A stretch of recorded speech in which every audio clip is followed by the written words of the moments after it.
Hello and welcome to Altnew's September release video hop. My name is Aditi and I am back with some inspiration using the mini delight set of this month.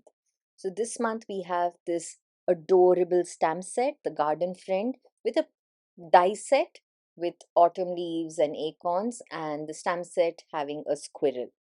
So first up, I've just die cut the leaves and the acorns, and I'm going to ink blend them. So I am going to be using a mix of colors. I have mahogany bark, burnt red, pumpkin pie, snapdragon, fresh leaf, and olive right here for a fall look in mind. So I am just creating a variety in my color mixes. So at the bottom, I mixed pumpkin pie with olive. At the top, I'm going in with burnt red, snapdragon, bringing in the reddish yellow, basically the warm burnt hues that would work for my fall cards.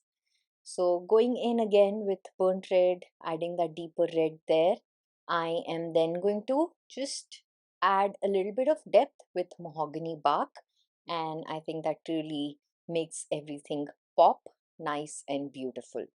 Now, I'd like to mention here, since this is a video hop, do hop along, visit each creator's YouTube channel, watch the release video, like, share, subscribe, leave a comment to enter the fabulous giveaway from Altnew. Now, for my other leaves, I have used Snapdragon and I'm bringing in Sugar Kelp, a darker green there, just to create a little variation, going in a little bit with the burnt red, and I think I have a nice mix of leaves. For the acorns, I didn't want to pull out any more ink color, so I just went ahead with pumpkin pie, added burnt red right over that, and I am then also using mahogany bark just for the tops so that they look a little bit like reddish brown. So that works for me, and I'm going to just put them together, assemble the acorns with their stems, I guess that's what that's called, the head of the acorn, just laying those pieces and getting all of my elements ready. So now once that's done, I have my stamp wheel here and an A2 piece of white cardstock lined up, and I am going to be stamping the squirrel now. It comes labeled, so I'm picking the first layer right there, and I'm going to pick a big leaf just to see where I'd like that, so I know where I want to place the squirrel on my card base. So once I have that in position, I can then use the flip plate and pick the first stamp. Now I am going to be stamping this with pumpkin pie. For each layer, you will see that I go in about 2 times, and what that does is it gives me a better coverage plus a darker intensity of the color, and I think that really works wonderfully when I am using this layered stamp. So once the first layer is down in place, I am going to pick the second layer and just align it with the stamped image, pick that up on my flip plate. And for this one, I am bringing in yellow ochre, the next color, just to bring in a little darker layer. So the stamp wheel just makes this really easy and effortless, making sure that I go back in the same place every single time that I am stamping that layer. So repeating the same process, putting aside that second layer, picking out the third layer, lining it up with the squirrel that's stamped, and slowly you'll see it starts taking shape and coming to life. I'm repeating the same step, and I am bringing in milk chocolate for this layer. So this is where I've actually pulled out a few of the browns just to get a little deeper, darker intensity as I build the layers, and it adds texture to the fur of the squirrel.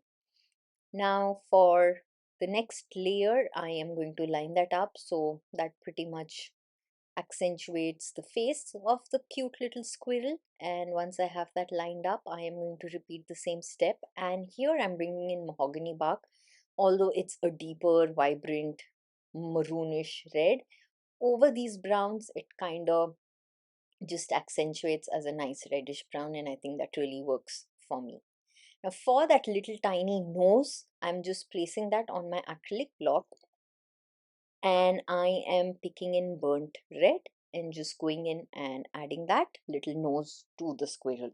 So that way my squirrel is set. Now I have stamped sentiments using the One Go Solid sentiment strip with obsidian ink and die cut those so I can use that on my card. And now I am just building a little composition, bringing the leaves out and working on where I would like to add the foliage around the squirrel. So of course I begin at the bottom, and once I know that I have a nice little composition going on at the bottom, I try and balance that at the top as well. Now the depth and dimension for this card is coming through our die cuts, and I wanted it to look as if the squirrel is hiding behind that foliage, just kind of peeking through and trying to get a few acorns. So I think that worked, and I am very happy with the way that looks on my card so far. I am then picking out sentiments because for a card like this, I had in mind something where I use multiple sentiments.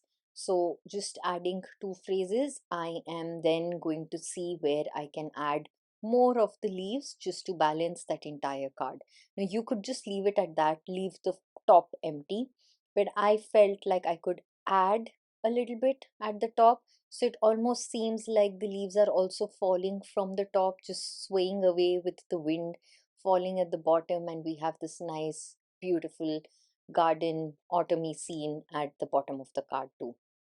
So I'm going to adhere my sentiment strips down right in the center there so that I know where I need the leaves. Now at the top you've seen I trimmed the excess that's overhanging, and I'm going to use all the excess as well and just tuck it all in just to mimic that effect that I have in mind of the leaves floating by, falling by, and just creating a lovely scene. So there you see I have my little helper coming and telling me where I need to put the leaves and what I need to put, and letting me know that I need some embellishments, and she chose the satin gold pearl embellishments for this card. So the little tiny hand that you see on the side is her just giving me advice on what would look better. So with that, I am just gluing all the layers. So you see I've not used any foam tape on this card, keeping the layers pretty much flat yet creating that scene and dimension. And to me this is then a one layer card simply because there's no foam tape, and those of you who've been following me for a while know how much I love depth and dimension. Now once that's done, of course I need to add a little splatter, so I am going to add black splatter, and I think that ties in beautifully with the sentiment. And I've completed, like I said, with the satin gold pearl dots embellishment. I really hope that you enjoyed this quick video, and I look forward to seeing you again the next time. Until then, take care and bye bye.